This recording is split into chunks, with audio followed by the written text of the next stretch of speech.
का जो ये आज शुरुआत की है, वैसे तो यहाँ रोज सफाई होती है, लेकिन 17 सितंबर से 2 अक्टूबर तक हमारा जो सेवा पखवाड़ा चल रहा है, उसमें हम लोग सारे ही जितने भी हमारे पूरे राजस्थान भर में मॉन्यूमेंट्स हैं, उन सभी मॉन्यूमेंट्स में, हिस्टोरिकल प्लेसेस में, पब्लिक प्लेसेस में, सभी जगह हम लोग स्वच्छता का ये कैंपेन चला रहे हैं। और इसमें मेरी खुद की फोटो लेकर झाड़ू लगाने वाली बात नहीं है, ये सब पब्लिक पार्टिसिपेशन की बात है। अभी यहाँ के एरिया के लोग, हमारे कुछ तो कार्यकर्ता हैं और कुछ यहाँ के लोग जो स्थानीय लोग जो रहते हैं, उनके साथ मिलकर हम ये काम कर रहे हैं। इसमें क्या है कि हम लोग क्या करते हैं कि सफाई कर्मचारियों पे ही डिपेंड करते हैं कि वो लोग ही सफाई करेंगे, हमारा कोई योगदान नहीं होना चाहिए, हम लोगों को कुछ नहीं करना, लेकिन हम लोगों को भी करना है। ये सिर्फ किसी का एक का काम नहीं है, ये पूरी कम्युनिटी का काम है, सबका काम है। तो इसमें चाहे वो जनप्रतिनिधि हो, चाहे वो कोई भी हो, सबको मिलकर ये स्वच्छता में साथ देना चाहिए, सहयोग करना चाहिए और इसको सक्सेसफुल बनाने का काम करना चाहिए। अगर हम चाहते हैं कि हमारा एक विकसित राष्ट्र बने, तो विकसित राष्ट्र में बहुत जरूरी है, ये सारे कंपोनेंट जरूरी हैं, स्वच्छता भी बहुत जरूरी है।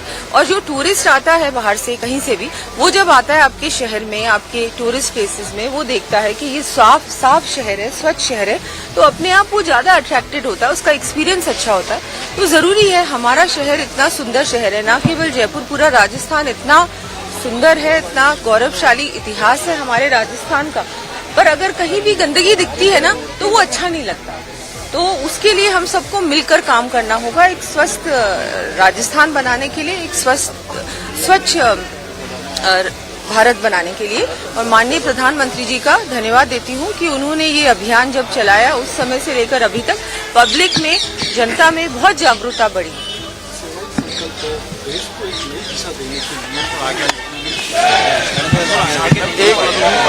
बिल्कुल, माननीय प्रधानमंत्री जी ने स्वच्छता अभियान, स्वच्छ भारत अभियान चलाया था, और मुझे लगता है उसके बाद ये जो अवेयरनेस बढ़ी है, ये बहुत, मुझे लगता है हर व्यक्ति में एक अवेयरनेस बढ़ी है। बहुत लोग अब ध्यान दे रहे हैं कि नहीं, मुझे मेरा शहर है साफ रखना है, प्लास्टिक का उपयोग नहीं करना है, जहाँ पर कूड़ा स्थान है, जहाँ पर डस्टबिन है, वहीं पर ही कूड़ा फेंकना चाहिए।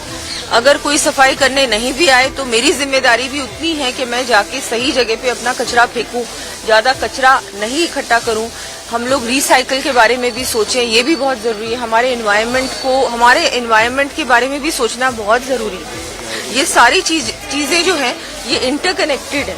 अगर हम लोग प्लास्टिक यूज नहीं करेंगे तो जिस तरह से एनवायरनमेंट, हम देख रहे हैं क्लाइमेट चेंज हो रहा है, एनवायरनमेंट डैमेज हो रहा है, ये सब चीजें भी नहीं होंगी। हम लोग बार बार कंप्लेन करते हैं शहरों में कि हमारी जो नालियां हैं, वो बिल्कुल, हमारे सड़कों पे पानी इकट्ठा हो रहा है। वो पानी इकट्ठा इसलिए होता है क्योंकि आपकी जो नालियां हैं, उनमें प्लास्टिक होता है। वो प्लास्टिक और कचरा, जो ऐसा कचरा है जो अपने आप रिसाइकिल नहीं होता है, जो ऑर्गेनिक नहीं होता, वो सारी चीजें अटक जाती हैं उन चीजों में, और वो फिर इकट्ठा हो जाता है, और वो फिर पानी इकट्ठा होता है। ये सारी चीजें इंटरकनेक्टेड है। तो हम लोग कचरा, जो भी हमारा कचरा है, उसको सही जगह पे हम डिस्पोज ऑफ करें, और जितना हो सके उतना हम लोग हमारे सफाई कर्मचारियों का भी साथ दें, उनके साथ मिलकर हम लोग रोज ही करें ना। ये अभी हम लोग 15 दिन कर रहे हैं, ये 15 दिन का फोटो अपॉर्चुनिटी नहीं है, ये हमको एक अपनी लाइफस्टाइल में इनकॉर्पोरेट करने की आवश्यकता है। तो आज हम लोग सब यहाँ आए और कर्मियों का सम्मान भी रखा होगा, और अभी सफाई कर्मियों का सम्मान भी रखा।